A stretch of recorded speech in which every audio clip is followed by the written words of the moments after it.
یہ چیز ثابت ہے کہ ایک انسان جب دین کی دعوت کو لے کر جاتا ہے تو اس کو کس طرح سے ابتداءً کام کرنا ہے۔ چنانچہ اللہ کے نبی صلی اللہ علیہ وسلم نے معاذ بن جبل رضی اللہ تعالی عنہ کو یمن کا گورنر مقرر کیا، یعنی گورنر مقرر کیا، اور ساتھ میں کچھ چیزوں کی تاکید فرمائی اللہ کے نبی صلی اللہ علیہ وسلم نے۔ چونکہ ارکان اسلام جو ہیں ان کو دوسروں کے سامنے پیش کرنے کی ایک ترتیب ہے، یعنی دین کی دعوت کو جب آپ دوسروں کے سامنے پیش کرو گے تو اس کی ایک ترتیب ہوتی ہے، جس کو اللہ کے نبی صلی اللہ علیہ وسلم نے حدیث پاک کے اندر ارشاد فرمایا۔ ترتیب کے اعتبار سے کیا فرمایا؟ حدیث پاک کے الفاظ ہیں، عن ابن عباس قال قال رسول اللہ صلی اللہ علیہ وسلم لمعاذ بن جبل حين بعثه الى اليمن انك ستأتي قوما من اہل الكتاب۔ فرماتے ہیں کہ ابن عباس فرماتے ہیں کہ اللہ کے نبی صلی اللہ علیہ وسلم نے فرمایا معاذ ابن جبل سے جس وقت ان کو یمن کی طرف بھیجا، کیا فرمایا؟ انک ستأتی قوما، کہ آپ کے پاس اہل کتاب میں سے ایک گروہ آئے گا، یا آپ اہل کتاب میں سے گروہ کے پاس آ جائیں گے، پہنچ جائیں گے۔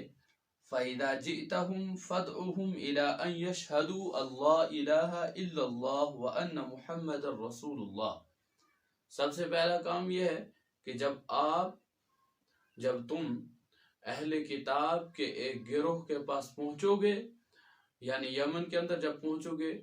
تو وہاں پر اہل کتاب یہود اور نصارہ رہتے ہیں، تو جب ان میں سے ایک گروہ کے پاس آپ پہنچو گے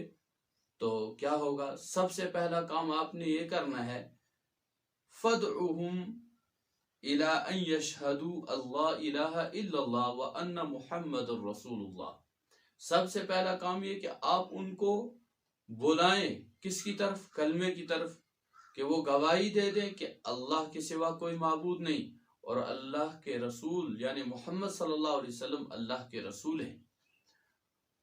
بس اب اللہ کے نبی صلی اللہ علیہ وسلم معاذ بن جبل کو یہاں پر بتا رہے ہیں، فَإِنْهُمْ أَطَاعُوا لَكَ بِذَلِكَ، پس اگر آپ کی اس معاملے کے اندر اتباع کی جائے،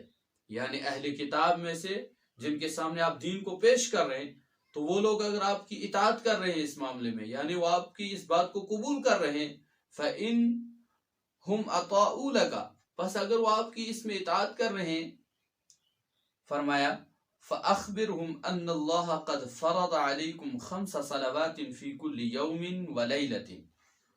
ہاں، اب اگر انہوں نے اطاعت کی تو اب آپ کے لیے دوسرا کام یہ ہے کہ آپ ان کے سامنے کلمے کو قبول کرنے کے بعد ان کے سامنے پیش کریں کہ دن رات میں اللہ تعالیٰ نے بحیثیت مسلمان ایک انسان پر 5 نمازیں فرض کر دی گئی ہیں۔ اللہ تعالیٰ نے بحیثیت مسلمان ایک آدمی پر 5 نمازیں فرض کی ہیں دن رات کی، تو یہ چیز آپ ان کے سامنے دوسرے نمبر پر پیش کریں۔ فَإِنْهُمْ أَطَاعُوا لَكَ بِذَلِكَ فَأَخْبِرْهُمْ، پس اگر وہ اس میں بھی آپ کی اطاعت کرتے ہیں، آپ کی فرما برداری کرتے ہیں، آپ کی بات کو مانتے ہیں، تو پھر کیا ہے اگلا حکم؟ اللہ کے نبی صلی اللہ علیہ وسلم نے فرمایا فَأَخْبِرْهُمْ أَنَّ اللَّهَ قَدْ فَرَضَ عَلَيْكُمْ صَدَقَةً، پس آپ ان کو بتائیں اس کے بعد کہ اللہ تعالیٰ نے تم پر زکوٰۃ کو واجب کیا، فرض کیا ہے۔ تُؤْخَذُ مِنْ أَغْنِيَائِهِمْ فَتُرَدَّ عَلَى فُقَرَائِهِمْ، اور اس کے بعد جو کام آپ کا ہوگا، وہاں جانے کے بعد اللہ کے نبی فرماتے ہیں کہ اب تمہیں جب سارے کاموں میں اتنے جو نبی صلی اللہ علیہ وسلم سے یہ جو باتیں منقول ہیں، ان تمام باتوں کے بعد اب انہوں نے فرما برداری کو اختیار کیا، تو اب اللہ کے نبی صلی اللہ علیہ وسلم نے فرمایا کہ جب زکوٰۃ کے لینے کا موقع آئے گا تو اس وقت ان کے غریب لوگوں سے لے کر ان کے امیر لوگوں سے لے کر ان کے غریب لوگوں کے اندر بانٹ دی جائے گی۔ فَتُرَدَّ عَلَى فُقَرَائِهِمْ، ان کے غریب لوگوں کے اوپر اس کو بانٹ دیا جائے گا، تقسیم کر دیا جائے گا۔ چونکہ حدیث پاک کے اندر اصل بات جو بتلائی گئی وہ یہ بتلائی گئی کہ دین کے ارکان جو ہے ان کی ترتیب اور تدریج کیا ہے۔ تو یہاں پر اللہ کے نبی نے سب سے پہلی بات جو معاذ بن جبل کو فرمائی وہ یہ کہ وہاں جانے کے بعد پہلا کام آپ کا ہے کہ ان کو دعوت دیں اور کلمے کی اور نبی برحق صلی اللہ علیہ وسلم کے ماننے کی۔ تو جب وہ اس بات کو قبول کرتے ہیں تو اگلی بات آپ ان کے سامنے رکھیں دین کے اعتبار سے کیا ہے، تو وہ فرمایا کہ اگلی بات رکھیں کہ ان کے اوپر 5 نمازیں دن رات کی فرض کی گئی ہیں۔ جب وہ اس چیز کو بھی قبول کرتے ہیں تو تیسرے نمبر پر آپ ان سے کہیں کہ اللہ تعالیٰ نے تم مسلمان پر زکوٰۃ بھی اس کے مال میں فرض کی ہے۔ تو جب یہ بھی مانتے ہیں تو اس کے بعد چونکہ یہ دین کی اللہ کے نبی صلی اللہ علیہ وسلم معاذ بن یمن کو ترتیب بتلا رہے ہیں، اور اس سے آگے اب کوئی آدمی کہے گا کہ اللہ کے نبی صلی اللہ علیہ وسلم نے یہ 2-3 باتیں ذکر کی، اس کے علاوہ اور بہت ساری چیزیں دین کے اندر ہیں، وہ کیوں ذکر نہیں کی؟ تو ان کے ذکر کرنے سے یہاں پر بہت سارے حضرات نے اپنے جوابات ذکر کیے ہیں، مفسرین نے، اہل علم حضرات نے بہت سارے جوابات دیے ہیں۔ ان میں سے ایک جواب یہ ہے کہ حضرت رسول اکرم صلی اللہ علیہ وسلم نے پہلے تو اہم چیزیں جو جن پر اسلام کی بنیاد توحید ہے وہ بتلا دی، اور اس کے بعد چونکہ حضرت معاذ بن جبل رضی اللہ تعالیٰ عنہ ان تمام دین کے آگے جو چیزیں ہیں، دین کے ارکان اور باقی جو ہیں ان سے واقف تھے، اور حضرت معاذ بن جبل رضی اللہ تعالیٰ عنہ بعد میں خود آگے دین کی ترتیب ان لوگوں کو سکھا سکتے تھے۔ اور یوں بھی ایک جواب دیا گیا کہ معاذ بن جبل رضی اللہ تعالیٰ عنہ کو کہ جب یہ شروع کے ان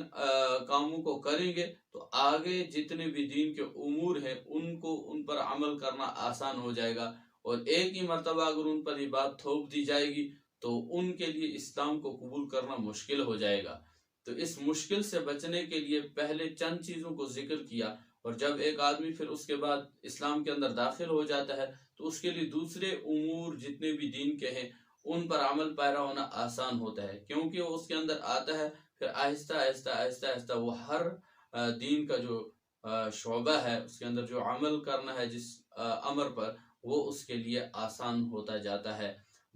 یک بارگی کسی کے لیے کسی چیز کو اپنانا یہ مشکل ہے۔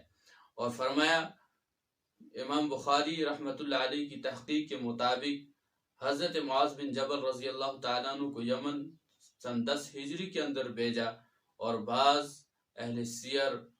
اور اہل مغازی حضرات فرماتے ہیں کہ سن 9 ہجری کے اندر حضرت معاذ بن جبل رضی اللہ تعالیٰ عنہ کو اللہ کے نبی صلی اللہ علیہ وسلم نے یمن کی طرف حاکم بنا کر بھیجا۔ اور یہاں پر حدیث کے اندر ایک بات اور ذکر کی آخر پر، وہ کیا ہے؟ فرمایا کہ وَاتَّقِ دَعْوَةَ الْمَظْلُومِ فَإِنَّهُ لَيْسَ بَيْنَهُ وَبَيْنَ اللَّهِ حِجَابٌ، کہ اے معاذ ہم نے آپ کو ایک جگہ کا حاکم بنا کر بھیجا، حاکم مقرر کیے گئے ہو، تو اب وہاں جا کر آپ کو یہ خیال رہے کہ آپ وہاں جا کر کسی مظلوم کی بد دعا کا نشان نہ بن جانا، وہاں جا کر مظلوم کی بد دعا سے بچنا۔ اتقی دعوت المظلوم، مظلوم کی بد دعا سے بچنا۔ چونکہ ایک حاکم ایک جگہ کا مقرر ہو رہا ہے تو اب ایسا ہو سکتا ہے کہ اگر آپ وہاں جائیں گے کہ کوئی آدمی کسی پریشانی کے اندر مبتلا ہے تو آپ وہاں کے نگران ہیں، اگر آپ نے اس کے مسئلے کو حل نہ کیا یا مسئلے کے اوپر تفتیش نہ کی، غور و فکر نہ کی، تو آپ اب ظالم بن گئے، اور وہ مظلوم ہے، اور اس کی بد دعا جب نکلے گی تو وہ سیدھی ڈائریکٹ اللہ کے ہاں قبول ہو جاتی ہے۔ اسی لیے حضرت ابو ہریرہ رضی اللہ تعالیٰ عنہ نے بھی ایک حدیث رسول اللہ صلی اللہ علیہ وسلم سے نقل کی ہے، اس کے اندر وہ فرماتے ہیں دعوت المظلوم مستجابۃ وان کان فاجرا ففجورہ علی نفسہ، کہ مظلوم کی بد دعا جو ہے وہ اللہ کے ہاں مقبول ہے، یعنی قبول کی جاتی ہے اگرچہ وہ مظلوم اس وقت فاجر ہو. تو فجور جو ہے اس کے اندر وہ اس کی ذات پر ہے، یعنی اس کا فجور اس کی ذات پر ہے، اس کو اللہ کے یہاں بدلہ دیا جائے گا، لیکن اس وقت جو